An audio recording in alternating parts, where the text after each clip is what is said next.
Hola, ¿qué tal? ¿Cómo estás? Buenos días, buenas tardes, buenas noches, dependiendo del horario en el que estés viendo este video. Mi nombre es Abraham Gómez y como siempre, un gusto y un placer acompañarte en una asignatura más, en esta ocasión en corrientes contemporáneas de la educación correspondiente al noveno cuatrimestre. Ya estamos cerca de finish. Todos los estudios de licenciatura.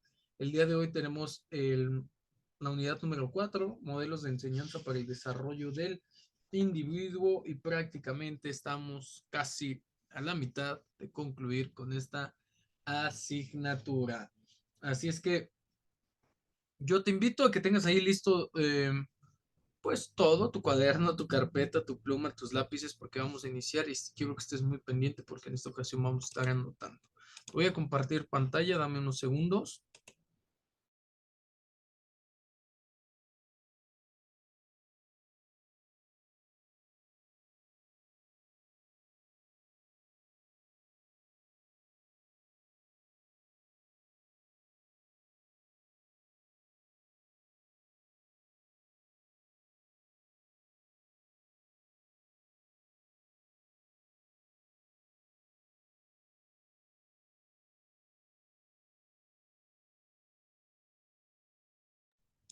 Ok, listo. Bienvenido, bienvenida a la unidad número 4, modelos de enseñanza para el desarrollo del individuo. Ojo, atento aquí porque dividimos los modelos de enseñanza y modelos de desarrollo para el individuo. En cuanto a modelo de enseñanza, nos va a arrojar de manera paralela eh, desarrollo cognitivo, personal, psicosocial, etc., etc., etc., y el contenido de aprendizaje, del proceso de enseñanza-aprendizaje. Y existen modelos de desarrollo del individuo que no necesariamente son escolarizados o académicos, pero que nos van a ayudar a desarrollar el individuo. Recuerda que la educación no solamente es escolarizada, formal, semiformal, etc., etc., etc., sino que la educación es este proceso de transmisión de valores, costumbres, tradiciones, al que nosotros llamamos cultura, de una generación mayor a una generación menor. ¿Okay? Entonces, en este sentido y bajo este parámetro, yo necesito saber, y quiero saber, como dirían por ahí algunos cantantes, si recuerdas qué son los modelos de enseñanza que ya vimos en la primera clase. Yo necesito saber si tú recuerdas cuáles son los modelos de enseñanza para el desarrollo del individuo. Me voy a ir 10 segundos y quiero que anotes las primeras 10 palabras que se te vengan a la mente cuando alguien dice modelos de enseñanza, ¿ok? 10 segundos, te voy a dar 20.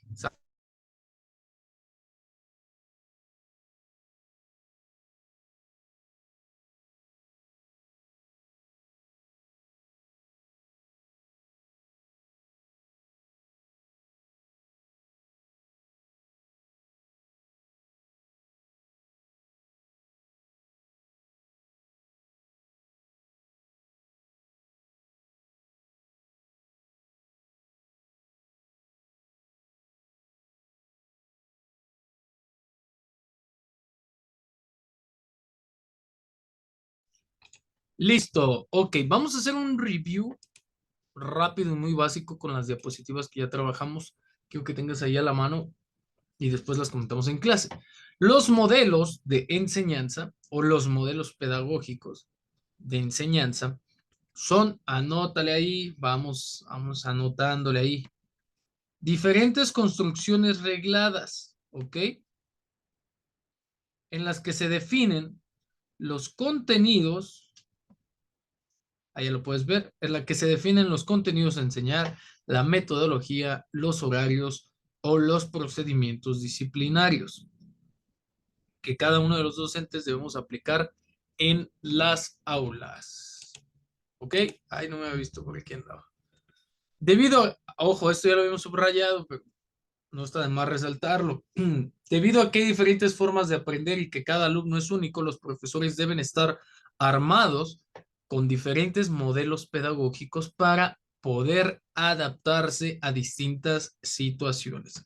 A ver, repito, espero que algunas de las palabras que anotaste coincidan. Los modelos pedagógicos de enseñanza son las diferentes construcciones regladas en las que se definen los contenidos a enseñar, la metodología, los horarios o los procedimientos disciplinarios que los docentes deben aplicar en las aulas a los alumnos. Y ya tenemos por ahí algunos, espero, algunas palabras claves de las que tú seleccionaste. Tradicionalmente, tradicionalmente, se hablaba de tres modelos pedagógicos o tres modelos de enseñanza básicos, disciplinares, tradicionales. Pero en los últimos años se han ido abierto nuevas vías de enseñanza, de tal manera que se pretende enseñar o alcanzar una mayor flexibilidad a la hora de transmitir conocimiento hacia los alumnos. Algunos de los modelos más utilizados, que son estos por historia o por evolución, es el modelo tradicional, el conductista, el constructivista, el cognoscitivo o el social. En todo caso, todos los modelos pedagógicos se enfocan siempre en tres elementos. Anótalo, y esto es importante, dame 2 segundos y te lo pongo aquí. No quiere decir que una información tenga más valor que el otro, pero ambos tipos de información pues van a ser relevantes, ¿no? Ok, estamos hablando que el tema del día de hoy son modelos de enseñanza para el desarrollo del individuo. Que hasta ahí vamos bien. ¿Sale? Entonces, en este sentido, cada modelo de enseñanza para el desarrollo del individuo debe de contar con absolutamente todas las técnicas y herramientas con las que se pueda, pues, tener como un parámetro mmm, de, de desarrollo. Ejemplo, hay que ser conscientes, anótale ahí, de estos tres elementos en modelo de enseñanza o modelo pedagógico o modelo de desarrollo de individuo debe tener los tres. ¿Qué se pretende enseñar? ¿Cómo se pretende enseñar? ¿Cómo se va a medir si se ha alcanzado el aprendizaje? Esto es básico, muy, muy básico. ¿Sale? Anota.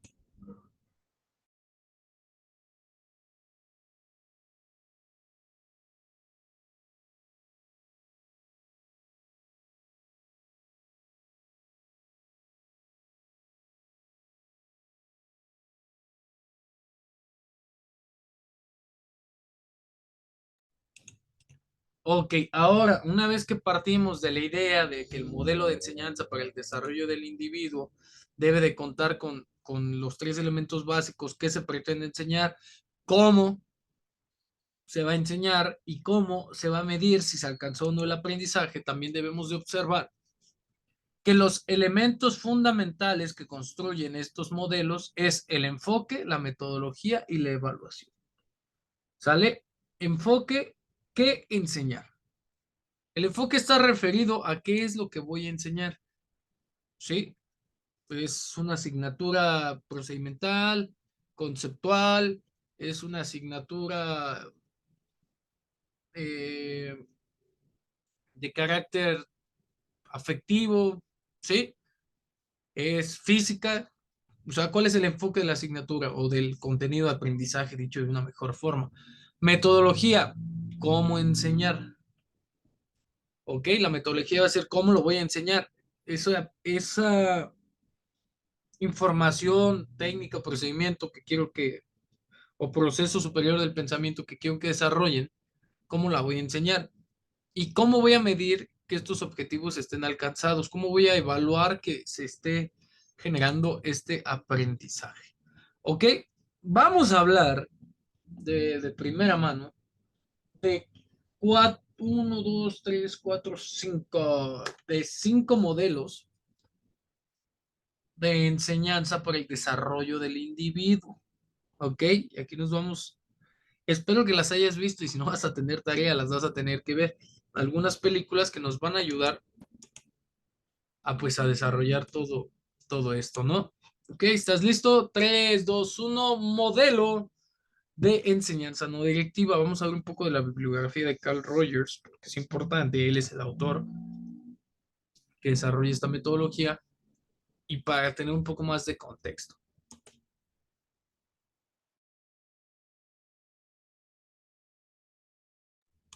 Así que anota modelo de enseñanza no directiva, autor Carl Rogers, nacido en 1902 a 1987.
Ok, a ver, ya viste que resaltamos un poquito de la información que va a ser importante para el contexto.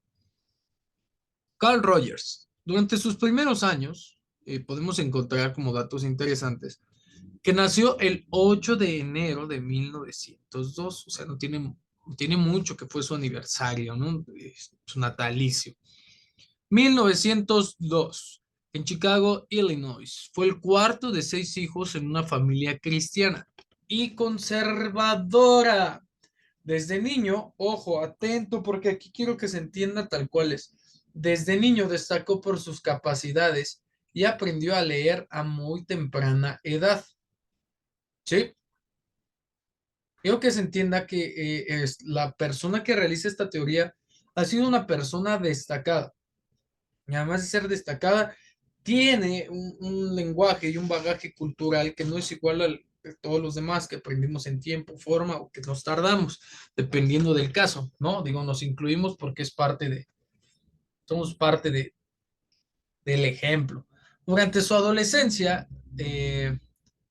pues su vida transcurrió en una granja donde desarrolló un interés por la biología debido a su trato con animales y la agricultura.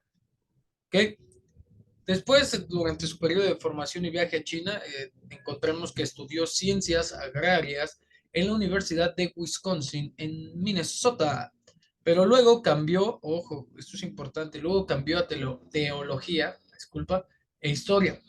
Para el año de 1922, a la edad de 20 años, viajó a China para participar en una conferencia internacional, lo que amplió su perspectiva y cuestionó algunas creencias religiosas. Recordar que él viene de una familia cristiana y conservadora que pues durante su vida en la granja encuentra la naturaleza de la vida o la vida dentro de la naturaleza por la esencia de la vida y la agricultura.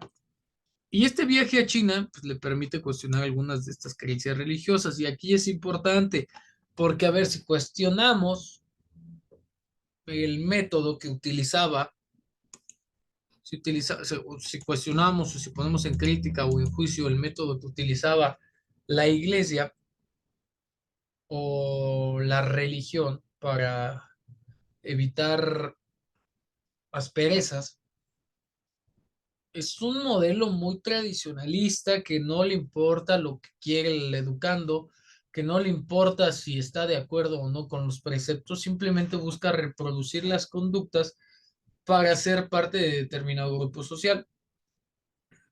Carl Rogers desarrolla una metodología llamada terapia centrada en el cliente. Propone este enfoque terapéutico, donde el terapeuta no es directivo, el terapeuta no te va a decir qué hacer, no va a llevarte de la mano. El cliente es activo. ¿En qué? En su propio proceso de mejora. 3 actitudes claves del terapeuta para desarrollar esta metodología de enfoque terapéutico es, primero, la congruencia, dos, la aceptación incondicional y tres, la comprensión empática.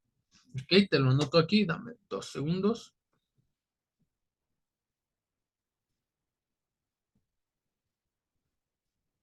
Si tú eres psicólogo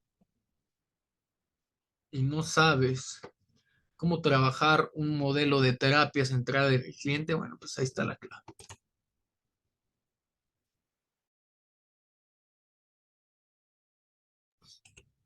Espero que estés anotando en rojo porque va a ser importante. ¿Qué podemos observar en cuanto a su influencia y su legado? Su psicoterapia se considera una de las más influyentes del siglo XX y se aplica en muy diversos ámbitos. En cuanto a su muerte y su legado,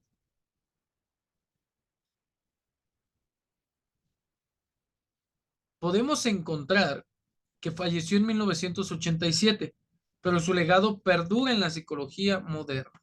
Esto lo voy a dejar aquí como importante, aunque ya lo sabemos, pues estamos estudiando, pero, o sea, este tipo de terapia centrada en el cliente, pues nos dice más que ello, ¿no?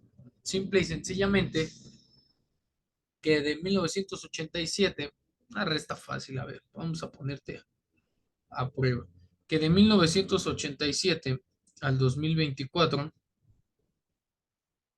han ocurrido exactamente 37 años que sus teorías siguen vigentes post-mortem, ¿sí?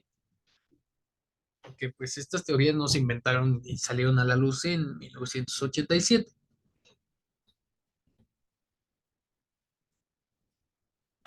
Carl Rogers dejó una marca indeleble, es decir, imborrable, en la comprensión y abordaje de la salud mental. Su enfoque humanista sigue inspirando a profesionales en todo el mundo. ¿Sale? Esto es importante que revisáramos esta pequeña biografía para llegar a lo siguiente. ¡Ojo! Vamos a ver ya un poquito del trabajo de Carl Rogers. Ante todo, escucha, ante todo y más que ninguna otra cosa, Carl Rogers era terapeuta. Durante años alternó su trabajo con la docencia universitaria. ¿Para qué? Pues para divulgar y promulgar la información que él recababa. ¿De qué nos habla Carl Rogers? Bueno, Carl Rogers nos habla de lo siguiente, la teoría de la personalidad. ¿Ok? Y aquí se pone interesante el asunto.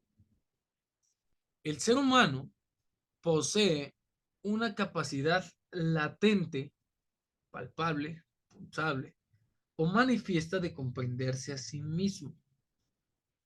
Esto no se manifiesta de manera automática en la mayoría de los casos, sino que necesita de condiciones determinadas para emerger. Requiere relaciones humanas positivas, favorables a la conservación y a la valorización del yo, que según Carl Rogers, una estructura que, bueno, el yo, que según Carl Rogers es una estructura de experiencias disponibles de la conciencia. Ok, te lo voy a poner de rojo.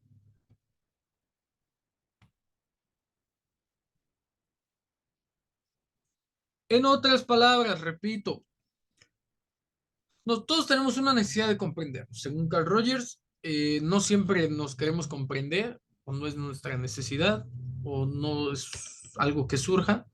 A veces siempre es detonante, no es algo automático, no es como que a los 20, a los 18 ya podemos hacerlo, sino que se necesitan una serie de factores o valores para que todo el mundo busque el autodescubrimiento, ¿no? Requiere de relaciones humanas positivas, es decir, de relaciones interpersonales que le aporten algo al ser o a la persona, que además de eso sean favorables a la conservación de lo que ya tenemos como estructura y a la valorización del yo de esta persona que se autopercibe en cuerpo, materia y estado, ¿no? El yo, pues, es esta estructura que surge de las experiencias disponibles de manera consciente. A eso se refiere. Ahora, si no hay dudas, vamos a entender que para el desarrollo de la personalidad, cuando se detona, si estas condiciones se mantienen favorables, el organismo tiende, a actualizarse.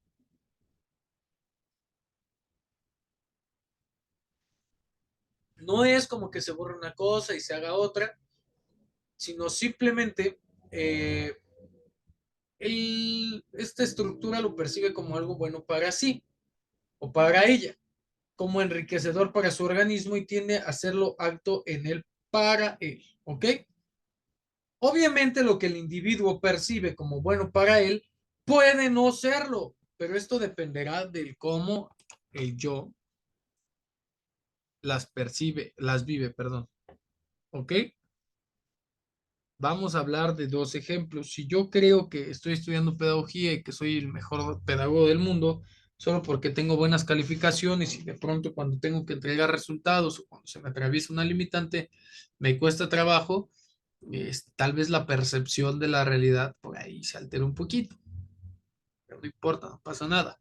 El yo, el yo es el regulador de la actualización. Esta, a su vez, es un factor dinámico y enérgico de la actividad. Yo y actualización forman parte del mismo organismo, es decir, el yo, la autopercepción y la actualización se van construyendo de manera eh, paralela. Son dos actividades totalmente diferentes, pero que una construye a la otra. O sea, van en direcciones similares, pero que una va construyendo a la otra. ¿Ok? El yo es el conjunto de percepciones que tiene el individuo sobre sí mismo. Anótalo. Te voy a dejar los datos importantes. Anótalos, por favor.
Ok, anota en tu libreta Carl Roger y modelo de enseñanza para el desarrollo del individuo basado en el yo real y el yo ideal. Así anótale. Repito, Carl Rogers y modelo de enseñanza para el desarrollo del individuo. ¿Cómo se desarrolla un individuo de acuerdo a Carl Rogers? Para Carl Rogers existe el yo real y el yo ideal. El yo real, repito, el yo real y el yo ideal. Tenemos dos conceptos, yo real, yo ideal. A medida que el yo real se actualiza, el real no es como me percibo, ¿ok? Es todo lo que soy, todo lo que implico y todo lo que represento, no solo para mí, sino para el resto de la sociedad. Es mi yo real. A medida que este yo real se actualiza, tiende a convertirse en el yo ideal. El yo real con sus defectos, virtudes, carencias, vicisitudes, talentos, dones, etc., etc., etc., etc., cuando se trabaja y se actualiza, se convierte en algo ideal. Ideal para mí, ideal para mi contexto cercano, ideal para mi profesión, ideal para mis clientes, para mis consultantes, para mis alumnos, etcétera, ¿no? Perdón, una noción errónea, falsa o alejada de la realidad del yo. Ay, discúlpenme aquí, ¿eh? No sé qué pasó. Hará que la tendencia actualizante no aparezca y que los fines sean difícilmente accesibles y alcanzables. Es decir, ahorita está muy de moda y lo voy a tomar de ejemplo. El argumento de que alguien tiene la percepción de la realidad alterada se refiere a que lo que él cree, opina o relaciona con que es la totalidad de la realidad no representa el porcentaje total de esta. ¿Ok? Para que la noción del yo sea realista, esta debe estar fundamentada en la experiencia propia del sujeto. ¿Ok? Anótales.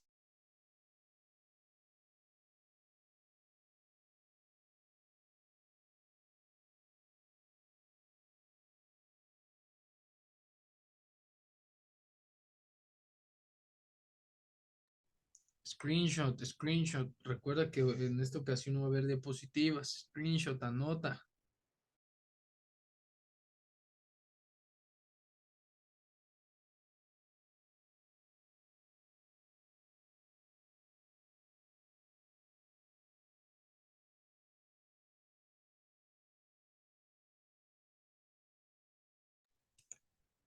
Continuamos. Teoría de la personalidad. Carl Rogers manifiesta lo siguiente. El ser humano tiene una capacidad de comprenderse a sí mismo. Ahora sí ya es más explicada de mejor forma, ¿no? Ya lo podemos entender de una mejor manera. Si las condiciones se mantienen favorables, el organismo tiende a la actualización. ¿Cuáles son las condiciones? Pues las experiencias disponibles de la conciencia. Con esto cerramos este concepto. Ahora, ¿qué es una actualización? ¿O por qué estamos hablando tanto de una actualización? Chécale y chécate. Anota. Actualización. Según Carl Rogers, este proceso que nos va a llevar a construir a mi yo ideal. ¿Ok? Actualización, según Carl Rogers, hace referencia a un sujeto que percibe algo como bueno para él. ¿Ok? Todo lo que yo perciba como bueno para mí va a entrar dentro de mi esquema de actualización. Me va a enriquecer el organismo y va a favorecer una conducta tendenciosa o tendiente para poder realizarla de la siguiente manera. Por ejemplo, cuando aprendemos una palabra rebuscada, fina o detallada y que nos gusta y que la empezamos a utilizar constantemente y decimos, ah, mira, me gustó, se escucha bien cuando la digo, entra en mi esquema, es una palabra nueva en mi vocabulario, la añadimos. Ese es un proceso de actualización. Obviamente lo que el individuo percibe como bueno para él puede no serlo, porque esta palabra podrían ser groserías y no está bien decirlas, de acuerdo a algunos parámetros sociales. Pero esto dependerá de cómo la persona las vive o cómo su ser lo detecta en su esquema de axiológico. El yo es el regulador de la actualización. Anota. Probablemente en el examen venga. De acuerdo a Carl Rogers, este concepto es regulador de la actualización. Inciso A, él. Inciso B, nosotros. Inciso C, ustedes. Inciso D, yo. Esta, a su vez, es el factor dinámico y enérgico de la actividad. Yo y actualización forman parte del mismo organismo. ¿Ok? El yo es el conjunto de percepciones que tiene el individuo sobre sí mismo, de acuerdo a Carl Rogers. ¿Ok? Ahora, Ya vimos que existen varios tipos de yo, ¿sale? El yo ideal y el yo real. Continuamos.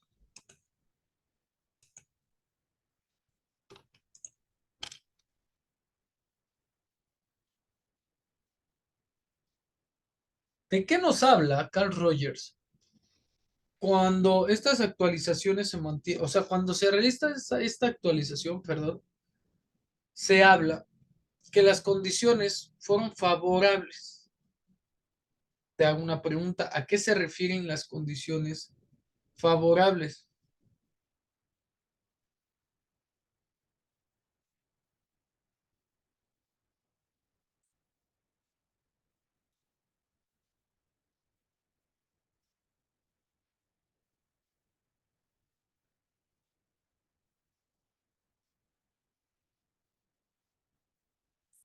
¿Sale? Anota lo siguiente. Carl Rogers pretendía, o de acuerdo a esta teoría de la relación entre el paciente y el terapeuta y el consultante, del terapeuta y el consultante, perdón, eh, que estas condiciones que nosotros vamos a desarrollar para que el sujeto pueda cambiar funcionen bien en él, ¿ok? Si estas condiciones funcionan bien en él, conductualmente va a cambiar su entorno, el entorno inmediato del paciente, ¿ok? En otras palabras, lo que Carl Rogers pretendía era crear condiciones en las que el sujeto pueda cambiar lo que no estaba funcionando bien en él. Anótale. That is important. Ay, dame 2 segundos. El terapeuta es el que facilita este cambio, creando las condiciones y el ambiente para que esto se lleve a cabo. Puede decirse que el ambiente es terapéutico cuando está cargado con seguridad y de calor. Es decir, cuando existen los medios, cuando existen los elementos para que la persona que está recibiendo terapia se sienta en confianza y genere a través de un medio o de un contexto controlado o perfectamente lucubrado una serie de actividades o de ejercicios o de tareas conductuales que le permitan sentirse cómodo, en confianza, cálido. ¿Ok? El terapeuta que trabaja en una orientación no directiva concentra todo su esfuerzo en lograr una profunda comprensión del mundo del cliente. Carl Rogers dice, bueno, tal vez es importante, pero no es lo más importante. Lo más importante es crear las condiciones con las herramientas, con los recursos, con los elementos necesarios para que el cliente pueda darse cuenta de lo que no está funcionando bien en él y lo pueda cambiar, que sea él que lo cambie por decisión propia, obviamente con los recursos, ¿no? Con los recursos pertinentes.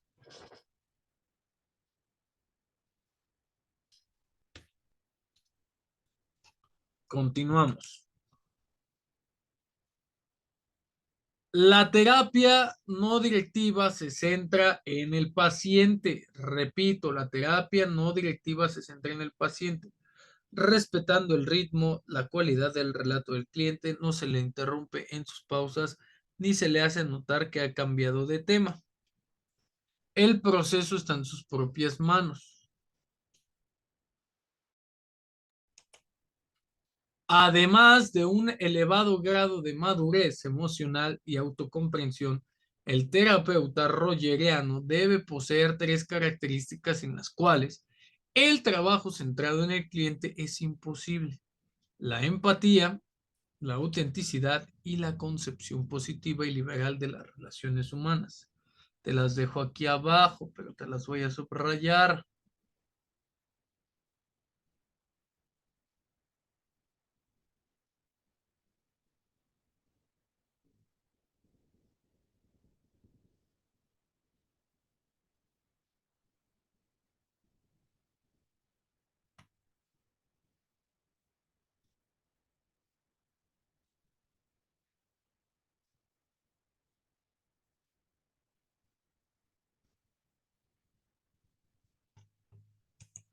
En cuanto a aprendizaje, vamos a encontrar, pues sí, bueno, estoy tardando un poquito para que tomes screenshot, ¿ok?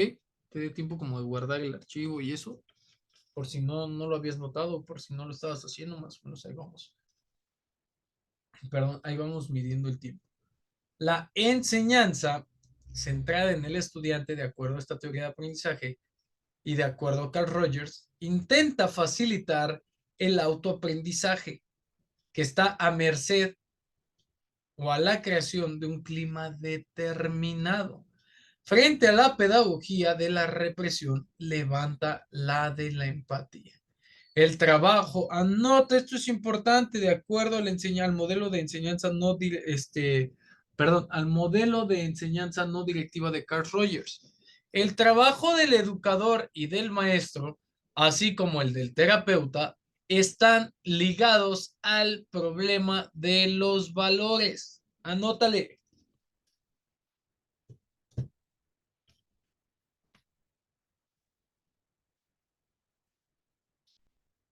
Enseñanza no directiva. ¿Ok? La escuela, de acuerdo a Carl Rogers, siempre ha sido un medio de transmisión de valores de una generación a otra. Estamos hablando de cultura, ¿no? De transmisión de cultura, de información cultural.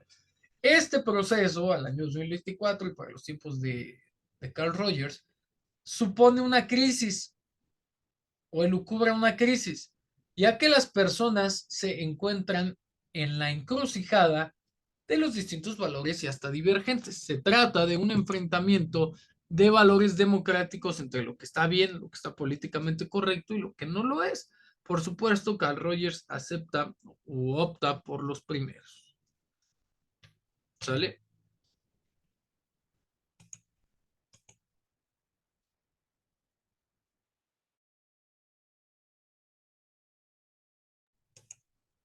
Vamos a encontrar que de acuerdo a este autor, existen principios básicos sobre la enseñanza y el aprendizaje. Rogers cree que el ser humano posee un potencial y curiosidad innata para el aprendizaje. Algunos otros lo llaman educabilidad, sí que es la propensión a aprender de manera innata, ¿no? Algunos tenemos más, algunos tenemos menos. Esta propensión o este potencial lo moverá constantemente a asimilar lo que lo rodea. No sé qué pasó aquí, ahora unos segundos.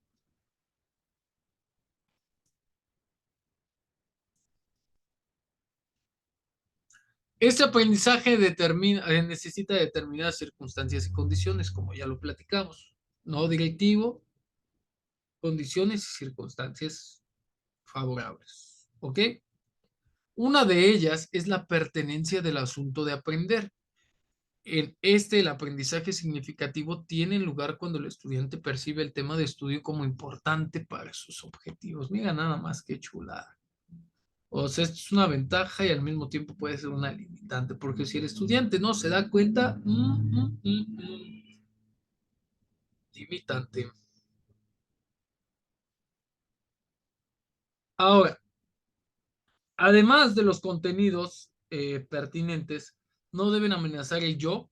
El yo se hace rígido frente a las amenazas y obstaculiza el aprendizaje. Estamos hablando de un yo que se resiste al cambio y que no se percibe como lo percibe la mayoría de las personas. ¿Ok?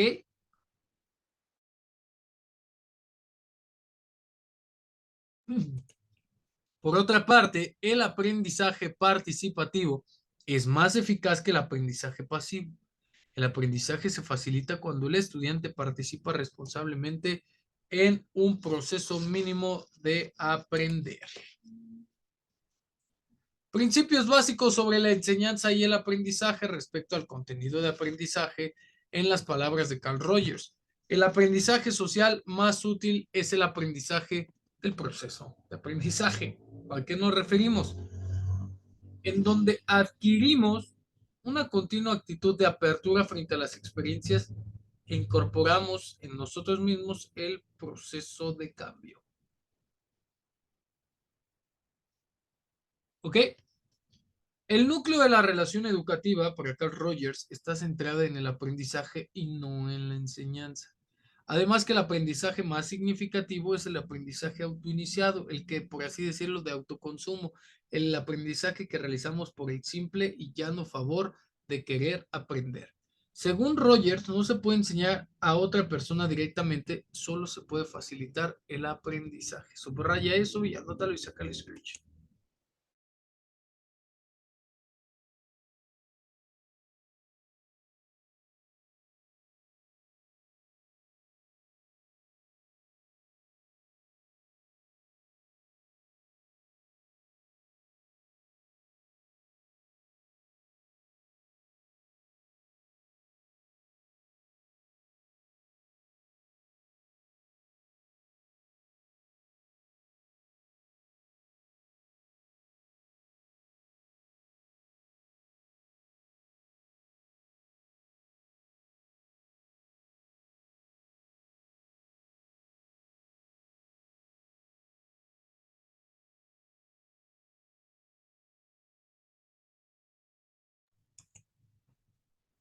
Ahora, anótale, ojo, ya cambiamos de diapositiva. Esta diapositiva también tiene elementos importantes en rojo.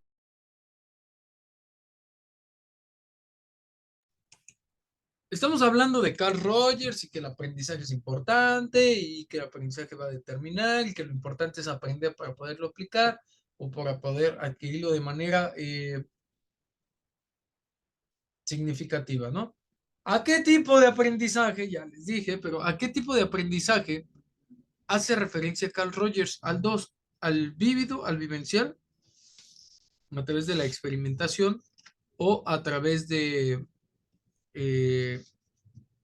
de algo kinestésico, por decirlo de alguna forma, y el aprendizaje significativo, algo que podamos hacer, algo que nosotros podamos vivir en carne propia, ¿no? El aprendizaje memorístico aquí en Carl Rogers, en la terapia no directiva, pues no tiene nada que ver porque yo te puedo llenar de teoría, pero si realmente no lo has sentido, no lo has palpado, no representa algo para ti, pues no va a tener caso, ¿no? Hasta en el momento en que esa información se aplique, sea funcional y la puedas trabajar o represente algo para ti, tornándose en algo significativo. Este aprendizaje vivencial o significativo siempre es autoiniciado, anota eso. Solo es posible cuando lo que se aprende logra un significado especial para quien realiza el aprendizaje, logrando una diferencia en la conducta del individuo en sus actitudes futuras. Este aprendizaje posee la cualidad de compromiso personal. Qué bonita forma, ¿no? Aprender por gusto, aprender por curiosidad, aprender porque la información va a representar algo en mi estructura cognitiva, en mi esquema de vida, en mis metas, etcétera, etcétera. ¿Ok? Se verá reducido al mínimo este aprendizaje cuando contiene elementos como un currículum predeterminado, tareas, uniformes para los alumnos, exámenes estandarizados, nivel de aprendizaje, que no sea como que, ay, si sabes hablar, a ver, por ejemplo, inglés. ¿Sabes hablar inglés? No, ok, ¿cuánto tienes? 10. Ah, bueno, está bien. Esto es todo lo contrario. Aquí no estamos llevando de por medio las calificaciones, ni reglamentación, ni cargas administrativas para los alumnos que no le beneficien en nada. Centrarse en el alumno para Carl Rogers es importante, no tanto en sus necesidades, sino en las maneras o en las pautas conductuales estipuladas para que se pueda desarrollar de una buena forma. Lo que Rogers hace en la pedagogía es eliminar al maestro como eje y figura clave de la relación educativa y se enfatice el papel y el significado del alumno centrado en la enseñanza al estudiante. Bueno, no sé qué nos pasó ahí, ¿no? Eliminamos al maestro y le damos la batuta al estudiante que realmente aprenda porque así lo desea, no porque lo tiene que. Al igual que en la terapia rogeriana, el cliente es quien dirige su proceso de cambio en la dirección en la que a él o en la dirección que a él le parezca más oportuna. Ok, entonces Vamos a ver un breve resumen. Atentos. Voy tantito, espero que ya le haya sacado el screenshot. Y vamos a ver la enseñanza no directiva de Carl Rogers. Dame 2 segundos.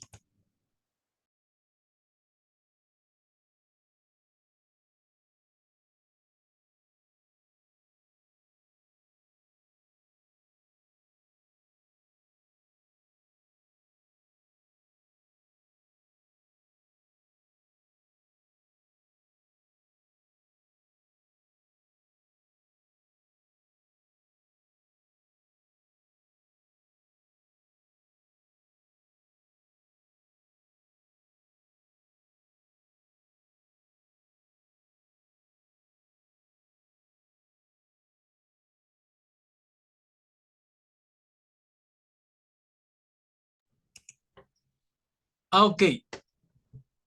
Enseñanza no directiva de Carl Rogers, la enseñanza centrada en el estudiante y vamos a ver elementos importantes de los que ya platicamos, pero solamente vamos a concluir con el tema del día de hoy. Atentos. Carl Rogers nos habla de lo siguiente.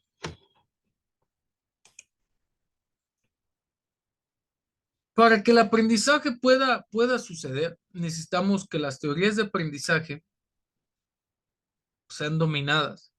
Carl Rogers distingue este aprendizaje para saber qué es como revisamos en las primeras diapositivas, el enfoque, qué es lo que se va a enseñar, ¿ok? ¿Cómo se va a enseñar? Que ya lo vemos aquí.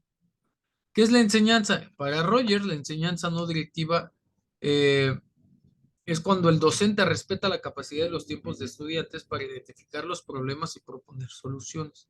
Los principios básicos de la enseñanza centrada en el alumno y los principios cuyo significado exacto irá esclareciéndolo, es decir, iluminándolo a lo largo de la guía o de la exposición en la que nosotros estemos inmersos como proceso de enseñanza-aprendizaje. Enseñar quiere decir instruir. No te voy a dar instrucciones, te voy a enseñar a que tú lo hagas, a que tú lo desarrolles. ¿Ok? Personalmente no estoy interesado en instruir a nadie en cuanto a lo que debes saber a pensar. ¿Ok? Yo no te voy a enseñar a pensar, te voy a enseñar a que pienses por ti mismo. Vaya dilema. No te voy a decir cómo. ¿Sale? ¿Qué vemos? Que el rol del docente en esta metodología es ser un maestro interesado en el estudiante como persona total, ser auténtico y genuino, pero ante los estudiantes la conducta del maestro es la que define las posibilidades que le quedan al alumno. Si tú me dices hasta dónde voy a llegar y yo te hago atento contra ello, y si te hago pues, hasta donde tú quieras, con seguridad, con firmeza, va a influir mucho en ti. La función del educador consiste en aportar los recursos con que el estudiante puede aprender para cumplir estas exigencias. Los maestros son auténticos. Respeta al niño y lo acepta como es, se coloca en lugar de sus alumnos, rechaza posturas autoritarias, fomenta el espíritu colaborativo del alumno, entre otras situaciones. ¿Sale? La relación del maestro y del alumno es de la siguiente manera. Pueden relacionarse como personas y obtener aprendizajes significativos de esa relación. Ser una relación centrada en el autodescubrimiento del maestro al alumno y del alumno al maestro. No hay un rol jerárquico, disciplinar o autoritario especificado. Somos dos personas parte del proceso de enseñanza-aprendizaje. Y en cuanto a la relación educativa, encontramos que aunque no siempre es fácil mantener esta tarea, procuraremos no caer en repeticiones innecesarias. Y si hablamos de actitudes del docente que facilitan el aprendizaje, pues cuando el clima inicial es favorable y el grupo lo entiende, se hace más amena la clase, el educador le da apertura a los estudiantes a que se equivoquen o a que generen dudas o a que pregunten esas dudas. Es decir, le otorga confianza de tal manera que el estudiante pues, pueda continuar desarrollándose. ¿Ok? Encontramos que los recursos que debe de tener un maestro, un docente, un instructor, un facilitador, eh, corresponden a una clasificación de acuerdo a Carl Rogers de 3 grupos. El recurso educativo constituido por el clima general o ambiente de la relación, en donde nos centramos en la utilización de las experiencias de un grupo como recurso para la educación y el aprendizaje. ¿Ok? A los materiales didácticos que constituyen preocupación obligada de cualquier pedagogía. Estamos hablando que todo lo que nos sirva del grupo lo vamos a utilizar en pro, en favor y en desarrollo de este mismo.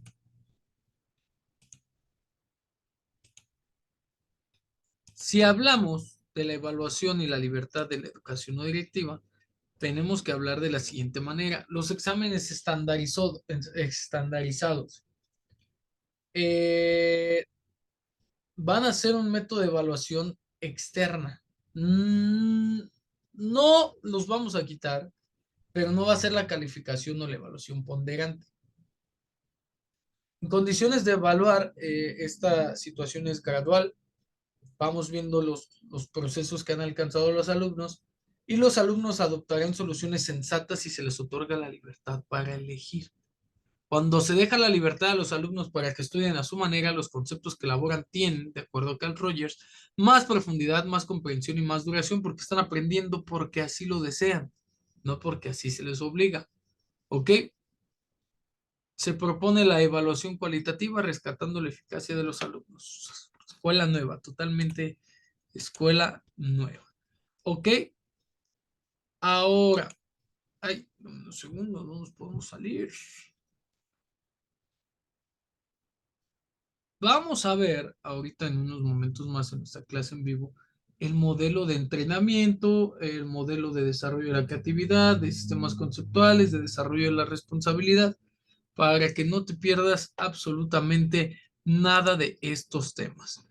Te repito, mi nombre es Abraham Gómez y como siempre ha sido un gusto y un placer acompañarte en una clase más. Nos vemos ahorita en la clase en vivo.